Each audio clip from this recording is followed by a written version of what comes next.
এই মাইক ধরে দাঁড়াতে লজ্জাবোধ করছি, কারণ আজকে আমার থাকার কথা ছিল সাংবাদিকদের ওই সারিতে, কিন্তু আমি দাঁড়িয়ে আছি ভিকটিম হিসেবে এই সারিতে। গতকালকে আসলে আমি ছিলাম ইন্টারনেটের ওখানে। সেখানে মূলত যখন ধাওয়া পাল্টা দেওয়া শুরু হয়, তো যমুনার দিক থেকে ইনকিলাব মঞ্চের কিছু সদস্যরা মিছিল নিয়ে আসতেছিল। তো ওখানে পরবর্তীতে পুলিশ তাদের উপর লাঠিচার্জ করে, যেখানে নারী সদস্যরাও ছিল তাদের উপরও লাঠিচার্জ হয়। তো আমি সেই ফুটেজ নিচ্ছিলাম, আমি ছিলাম লাইভে। তো আমি শুধু মুখে একবার বলেছিলাম যে নারী সদস্যদেরকেও লাঠি চার্জ করছে পুলিশ সদস্যরা, এটাই ছিল আমার ভুল। এটা বলার কারণে একজন পুলিশ সদস্য আমার উপরে চড়াও হয় এবং একটু পরেই সে এসে সজোরে আমার উপরে আঘাত করে, যেটা সরাসরি লাইভেই ছিল, আপনারা দেখেছেন। আমার হাতের এখানে আঘাত করে, পরবর্তীতে তিনি আরো এক দুটো আঘাত করেন, যেখানে আমার ফোনটা পড়ে যায়। যখন আমি ফোন তুলতে নিচে যাই, তখন একসাথে তারা 4 থেকে 5 জন মিলে আমাকে পেছন থেকে আঘাত করে।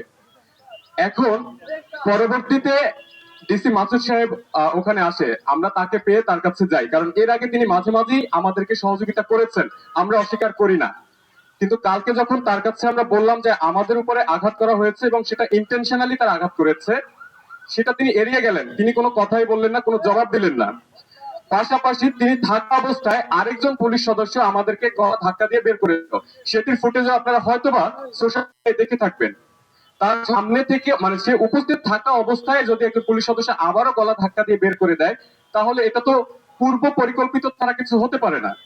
তারা প্ল্যান করেই হয়তোবা আসছে, কারণ এর আগে সাংবাদিকদের সাথে এরকম হামলার ঘটনা ঘটেছে, হয়তো সেটা বিচ্ছিন্ন হতে পারে, হয়তোবা সেটার প্রুফ না থাকতে পারে, কিন্তু এটা তো চোখের সামনে, এটার তো ফুটেজ আছে, ভিডিও আছে।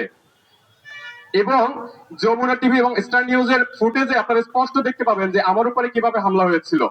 পাশাপাশি কালবেলা তখন লাইভে ছিল, সেখানে আপনারা দেখতে পারবেন। আমার পাশাপাশি যখনই আমার উপরে হামলা হলো, কিছুক্ষণ পরে প্রায় 4 থেকে 5 জন সাংবাদিকের উপরে হামলা হয়েছে, যেগুলোর ফুটেজ আপনারা দেখতে পাচ্ছেন। ভাই, আমরা গণমাধ্যম কর্মী, আমাদের মিথ্যে বলার সুযোগ নাই, আমাদের সবকিছু রেকর্ড হয় এবং সোশ্যাল মিডিয়া সেটা দেখতে পাচ্ছেন। কিন্তু এত কিছুর পরেও তারা বলে যে হয়তোবা ভুল করেছে বা ভুল বুঝে হয়েছে, চিনতে পারে নাই। ভাই, কেমনে চিনতে পারে নাই? আমার গলায় আইডি কার্ড ছিল, আমার হাতে বুম ছিল, বা অন্যান্য যাদেরকে মেরেছে তাদের হাতে আইডি কার্ড, তাদের গলায় আইডি কার্ড ছিল, হাতে বুম ছিল, কিভাবে চিনতে পারেনি? তার হচ্ছে দুঃখ প্রকাশ করে। ভাই, আমি দুঃখ প্রকাশ ধুয়ে পানি খাবো? আমার হাতে ইনজোর্ড হয়েছে, আমি ব্যথা পেয়েছি, আমার শরীরে জ্বর, আমি আপনার দুঃখ প্রকাশ দিয়ে কি করব?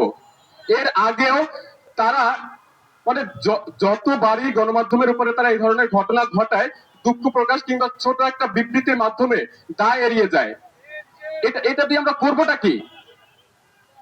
এমনকি যেসব পুলিশ সদস্যরা হাত তুলে, সবাই ভাই ইয়াং, আমাদের থেকেও বয়সে হয়তো বা জুনিয়র হবে, তাদেরকে লেলিয়ে দিচ্ছে।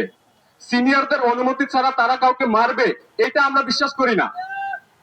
বিশ্বাস করতাম যে যদি ডিসি মাসুদের সামনে বসে আমাদেরকে আঘাত না করতো, তার সামনে বসে আঘাত করার পরেও তিনি কোনো প্রতিবাদ করেননি, তাহলে আমরা কিভাবে ভাববো যেটা সিনিয়রদের অনুমতি ছাড়া হয় নাই? আমরা এই বিবৃতি চাচ্ছি না বা কোনো ধরনের ওই যে দুঃখ প্রকাশ চাচ্ছি না। পারলে বিচার করুন এবং সেটা সম্মুখে করেন, কি কি ব্যবস্থা নিয়েছেন তাদের উপরে সেটা আমাদেরকে দেখান, আমরা সেটা তুলে ধরবো।